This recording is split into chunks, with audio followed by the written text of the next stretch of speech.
안녕하세요. 저는 응급학과 전문의 닥터 K 김근수입니다.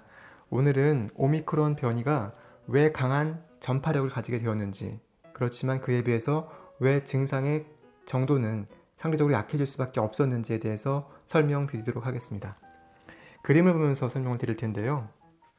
제가 지난번 강의에서는 오미크론이 일종의 변장을 했기 때문에 우리가 가지고 있던 항체를 피해갈 수 있다.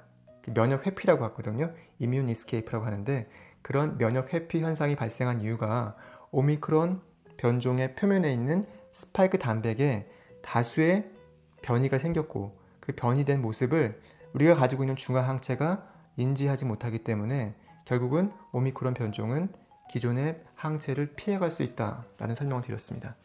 그렇다면 또 다른 기능은 없는지를 살펴보겠습니다. 이 스파이크 단백의 변화라고 하는 것은 오미크론 변종이 감염력을 굉장히 높일 수 있게 한 그 중요한 이유 중에 하나입니다. 스파이크 단백을 볼 때 기존엔 그냥 하나의 그냥 이런 돌출된 모습으로 표현을 했었는데요. 자세히 보면 이렇게 두 개의 단위로 되어 있습니다. 그래서 이것을 서브 유닛이라고 부르는데, 이걸 이제 S1과 S2로 부르겠습니다. 이 구조는 올더 베리언트, 델타 변종을 포함한 기존의 변종도 마찬가지로 두 개의 단위로 되어 있고요. 오미크론도 마찬가지로 이렇게 두 개의 단위로 되어 있습니다. 그렇지만 이 두 서브 유닛의 결합에 있어서 오미크론과 기존의 변종 사이에서는 아주 중요한 차이가 있습니다. 기존의 변종은 굉장히 루스합니다. 즉 느슨한 결합을 하고 있습니다.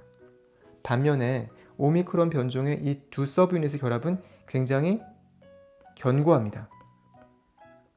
오미크론 변종이 스파이크 단백의 변이가 발생하면서 기존의 ACE 리셉터와 결합할 때 필요했던 화학적 가지들이 사라졌습니다. 그렇지만 이것을 보완할 수 있는 또 다른 구조가 생겼죠. 그게 바로 이 그림에 표시된 것처럼 브릿지라고 하는 것입니다. 이 브릿지 뮤테이션이 S1 서브 유닛과 S2 서브 유닛 사이에서 강하게 두 구조물들을 결합시켜주고 있기 때문에 오미크론의 스파이크 단백은 기존의 변종에 비해서 굉장히 강한 안정성을 유지하고 있습니다. 여기 상대적으로 밝게 표시한 것을 우리가 S1이라고 하고, 약간 진하게 표시된 파란색을 S2라고 하겠습니다. 이 단백들이 세포 표면에 있는 이 수용체하고 결합을 하려면 결합 전에 분리가 되면 안 됩니다. 그렇지만 기존에 있던 변종들은 그 두 서브 유닛 사이의 결합이 느슨하기 때문에 프리머추어하게 스플릿이 되는 것이에요.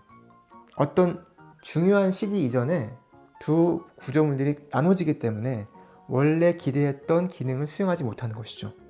그래서 아무리 많은 수용체가 세포 표면에 있다 하더라도 이 스파이크 단백이 온전한 모습이 아니면 결합을 못하는 것입니다. 그 다음으로 말씀드리고 싶은 거는 이 템프레스2라고 하는 이 단백입니다. 이게 우리 숙주세포의 세포 표면에 있는 단백질이거든요. 코로나 바이러스가 우리 몸에 침투하는 방법은 두 가지가 있습니다. 한 가지는 융합이죠. 융합이 있고요. 이걸 우리가 영어로는 퓨전이라고 하죠. 또 한 가지는 엔도사이토시스. 이게 바로 오미크론이 우리 몸에 침투하는 방식이거든요.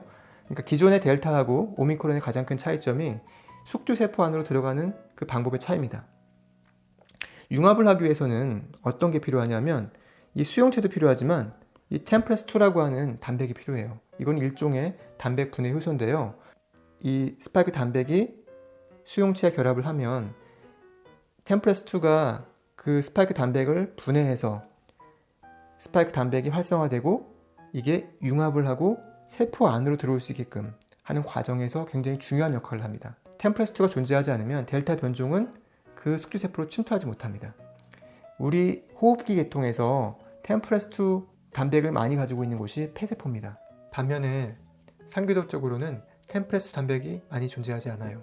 그래서 대부분의 델타 변이 감염자들이 폐 안쪽, 하기도 쪽으로 감염을 많이 가지고 있는 것이고, 그 이유 때문에 더 중증도로 진행되는 경우가 많았습니다. 그렇지만 오미크론 변종이라고 하는 것은 이 템프레스2가 없이도 ACE2 리셉터만 있으면 얼마든지 세포 안으로 들어갈 수 있습니다. 엔도사이토시스라고 하는 것은 일종의 거품, 속이 비어있는 속빈 거품 안으로 바이러스 전체가 들어가는 것이고요. 이 거품을 타고 세포 안으로 유입이 되면 여기서 분해가 되고 세포를 지배하는 것이죠. 그래서 그 세포 안에서 증식을 하는 것입니다. 델타 변종이 세포 안으로 침투하는 방법과 오미크론 변종이 세포 안으로 들어가는 방법이 완전히 다른 것입니다. 그 전에 있었던 기존 변종들은 퓨전을 통해서 들어가는 반면에 이 오미크론 변종은 이렇게 엔도사이토시스라고 하는 일종의 거품을 타고 안으로 들어가게 됩니다. 그래서 델타 변종은 템프레스2라고 하는 단백 분해 효소가 필요한 반면에 오미크론 변종은 템프레스2가 필요 없습니다. 그래서 굳이 템프레스2가 많이 존재하는 폐까지 침투하지 않더라도 코나 입이나 인후 쪽에 상기도 쪽에서 이미 세포를 감염시킬 수가 있는 것이에요.